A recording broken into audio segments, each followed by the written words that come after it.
Matt Lenihan for Boxing Social in association with Empire Fight Store and Our Kings. We're here with Frank Smith in Birmingham for a terrific fight card. I mean, main event, obviously, we've got Baluta on the card as well, a bit of a wild card replacement. Debut of TMA Hayton. I mean, everyone's given her the biggest billing this week as well, comparing it to the likes of Katie Taylor. Excited for it? 100%. Great show. Great to be back in Birmingham. Obviously headlined by Galal, who's probably one of the most special British fighters we've got right now.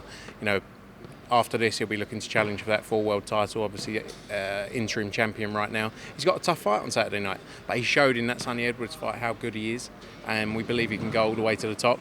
You know, great undercard as well. Conor Walker against Liam Taylor for the British welterweight title. You know, Conor coming off the back of just a tremendous shocking win back in January, defending here, and he can put himself in a position, you know, to be in big fights in the 147 division. So excited about Saturday for him and what the future holds as well. Peter McGraw against Baluta.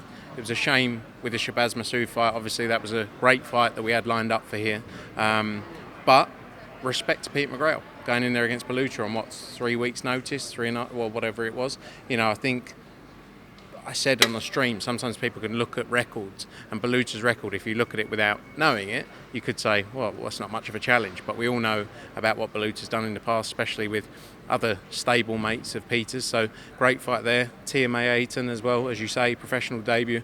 Everyone's buzzing for the start of that career, and she can go all the way. You know, seeing the clips from 12, 13 years old, and across all the disciplines of fight sports, she's picked boxing as the one to take forward. So, you know, looking forward to seeing the start of that journey. Pat Brown back out. Yeah. You know, I said he's obviously fighting in 2 weeks in Manchester. He's saying he's got to be cautious not to have a brawl, but I don't think he knows how not to have a brawl if it comes to having a brawl. And then stacked before the bell as well, Giorgio Visioli, probably one of the best prospects in world boxing right now. Excited to see him back out and then keep him active in the latter part of this year. Ibrahim Spider Suleiman, Hamza Rudin on the card as well, and Aaron Bowen, who sold nearly 350, 400 tickets. You know, back out again. We all remember his fight last time we were in here. You know, absolute barn burner. So yeah, excited for the show. It's going to be good. You've done the whole show there in nearly 3 minutes, just flat out. Good, isn't it? Good at doing stuff quick. Yeah, you're reeling it off now, mate. You're reeling it off. What's the standout for you on the card? I mean, when you look at, for me, when I see Baluta get brought in as a replacement, immediately I'm thinking, you know, you'd be forgiven for taking a lesser opponent. And I suppose that's credit to you, his team, and him saying, let's do it. McGraw was, you know, like, in all fairness, he could have said, let's have an 8-rounder, let's, you know, credit to him for taking a real fight. But I got to say, normally quite obvious to say the main event, but I do think the main event is going to be some fight. I think Rodrigo, like when you see him up there today, sometimes fighters come and the energy you can feel is just, the confidence is lacking. That's the truth. You know, sometimes people are going into fights and the confidence isn't there. He's got confidence. Galal is quiet, and we all know that. He's not one to go out there shouting out. It's not his personality. But Galal is also a beast when it comes down to it. You know, so I'm excited about that fight. I think the main event's going to be great, and I do think McGraw against Baluta is going to be a brilliant fight as well. Yesterday when I spoke to Eddie, when he was obviously speaking about Tia, he says don't want to put too much pressure, and then comes out with a Katie Taylor comparison, and I thought, wow, let her have this one fight maybe before we start chucking them kind of names about. Is that how exciting it is though when you see the highlights, her pedigree, not just you mentioned there in boxing, but combat sports and the different art forms? Does that get you excited, thinking this could be the start of the next one, the next journey? 100%, and that's what we're excited about right now. I think you look, we've got 7, 8 young fighters that we've signed recently, you know, and you look at those, you know, like Tia, like Leo Atang, like Adam Maka, Pat Brown, Zaquin Moses, Tera Moana, Nishant Dev, these kind of fighters where you're starting the journey from day one. And to be part of those journeys when you believe in where these fighters can go to, it's exciting. And Tia, yeah, the comparison to Katie Taylor, that's what everyone wants to be. Look at what Katie Taylor has done, not just for female boxing, but for the sport of boxing. You know, she's been involved in some of the biggest nights in the sport over the last few years. So every fighter wants to be like Katie Taylor. Don't get me wrong, it's a long way to go, but we truly believe in Tia and the future and what she's going to bring to the sport. Was it important for you to look at sort of revamping the female division? You've always, you know, throughout the history of Matchroom, you know, looked after and created good journeys, but we see the likes of Jake Paul now, who's trying to take away, pretty much has almost, a lot of people say, take over the women's sort of game. is it important for you to keep that side so you can keep making the big fights and keep your part in the women's game? Look, I think their investment in female boxing is tremendous, and it's great for the fighters. And the fighters, look, it's a tough sport, and they deserve to make as much money as possible. So I think his investment's great. I hope it continues. I think it'll feel like we've backed female boxing for a long, long time. And I don't think the work that's been done in the past should be forgotten because someone new comes in reality. But we will always look to sign the stars of tomorrow, and that's what we're doing here. It's not that we've given up, but it's just if someone else is coming in spending huge amounts of money, we're not necessarily going to compete if it doesn't always make commercial sense. And right now for us as a business it doesn't, but it doesn't mean that we're not interested. So we'll continue to develop young fighters and excited about that journey. I want to ask you, I'm sure you got asked yesterday, but I want to put a different spin on it. So the talk about the use of saunas and all this for weight cuts, I feel like I've been in a sauna. It is red hot in here, by the way. But I saw Adam Booth on TalkSport talking about the situation, and I actually thought it was quite a different way of looking at it. He was saying Chris Eubank Jr. obviously is quite a cunning personality. He's a very clever man, articulate, etc. With the weight issues in the first fight and the whole event surrounding the weight and he's struggling to make it, and he puts the video out about the sauna. Do you think there's part of him that goes, you know what, if I go to the board and say, look, yes, I'm struggling to make the weight, and I'm not saying this is fact, by the way, before anyone says I'm saying this is true, and they go, well, if this rematch happens, then we can't have the same terms because obviously it's not healthy. Do you think part of that is part of it, or do you think the board are just ticking the box? If that's what Adam Booth said, that's what Adam Booth said. I mean, you have to look at the different viewpoint. Yeah, you have to look at the reality, right, of the sport we're in, and not just boxing. And at MMA, it's a lot more out there. When you look at UFC and the way they make weight, right? It doesn't seem as frowned upon. No, they just freely do it. They freely post these clips all the time. That wasn't the first time Chris Eubank Jr. has made weight like that. But it made sense for the narrative to put that out there. And by the way, I'm not his coach. I'm not trying to say he should be at 160, he shouldn't be at 160. It's not my job. We're all in the business. Like, he will decide what weight he wants to fight at. That's up to him. He's a fighter. But if the board say, whatever they decide to do here, I do think we have to move with the times and the reality. Fighters, I don't train fighters, so I'm not in a sauna with a fighter. I'm not involved with the weight making process of a fighter, right? But the reality is, fighters, not just in boxing, but in all different sports, go through these processes. Look at the clips he's posted before, Chris, of him on the bike, in the sweatsuit, and there's, the sweat's everywhere and it's dripping out. It's not the first time he's pushed himself to make weight. And we all want the sport to be as safe as possible. I do think things with the board, and I think the board are the best in the world at what they do, but I do think things like the 3-day check weigh on the Wednesday, I actually think the better way, if you want to change the sport as a whole, it should be fighters' weights checked out of camp to see how close they are to their actual weight. It's the only realistic way of doing it, right? If there's like a consistent check throughout and it's like, right, his weight is X, so a safe weight for him to make in normal fights should be Y. The reality is every fighter is always going to overstretch themselves to make weight in all weight divisions. Some less than others. But look, there's fighters who have lost 5, 6, 7, 8, 9, 10 pounds. And I'm sure if you speak to a lot of fighters, they'll tell you, all, retired fighters, current fighters. But I think we have to look at ways to making the sport as safe as possible. But I don't think the methods right now are the safest ways, i.e. a check weigh on the Wednesday, where a fighter gets down to the weight on the Wednesday, rehydrates to then lose weight again on the Friday. I'm not a medical professional, right? That's just my opinion. So I might be wrong. The doctors who decide this, they might say, no, these are the reasons why. I don't know. But I don't think that's necessarily the right way.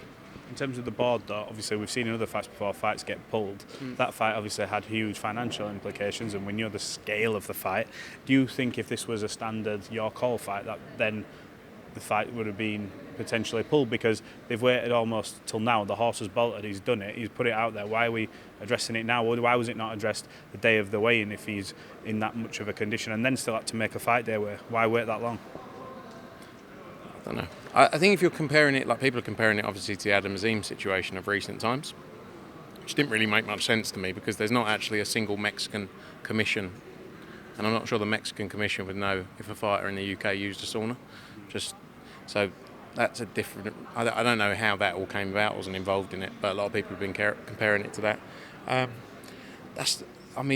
is the real. I'm not the British Boxing Board of Control, right? But the reality of life is, like with anything, situations are different in every situation.